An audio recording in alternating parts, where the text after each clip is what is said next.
Direction la Côte d'Ivoire, le président de la République, son Excellence Alassane Dramane Ouattara, donne les raisons du rejet des dossiers de Laurent Gbagbo et de Guillaume Soro. Pour plus de détails, après le générique. Avant de commencer, n'oubliez pas de vous abonner et d'activer la cloche de notification, car cela va vous permettre de ne plus manquer les prochaines vidéos.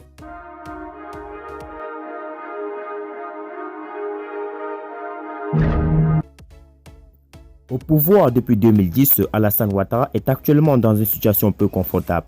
Engagé pour un troisième mandat à la tête de son pays, l'économiste ivoirien est vivement critiqué par ses adversaires politiques. Il n'empêche que la candidature du président sortant a été validée par le Conseil constitutionnel. Dans des colonnes de Paris, Match, le chef de l'État est revenu sur le rejet du dossier de Guillaume Soro et de Laurent Gbagbo. Le dossier de candidature de Laurent Gbagbo a été déposé par la plateforme politique EDS, Ensemble pour la démocratie et la souveraineté, le 31 août 2020 au siège de la Commission électorale indépendante. Nous venons de déposer le dossier de notre référent politique, le président Laurent Gbagbo, le père de la démocratie en Côte d'Ivoire, que nous avons sollicité pour être notre candidat à la présidentielle, a déclaré Georges Armand Wening, le président d'EDS, après le dépôt du dossier de l'ex-chef de l'État. La CEI demandait 48 000 parrainages. Gbagbo en a obtenu 74 000. On a aussi déposé la caution de 50 millions de francs CFA. On a également la volonté du peuple ivoirien de porter le président Laurent Gbagbo à la tête de l'État de Côte d'Ivoire au soir du 30 octobre 2020, a-t-il rassuré, mais le Conseil constitutionnel a jugé utile d'invalider la candidature du leader du Front populaire ivoirien. Un autre poids lourd de la scène politique ivoirienne, Guillaume Soro, a vu lui aussi son dossier de candidature être rejeté par le Conseil constitutionnel.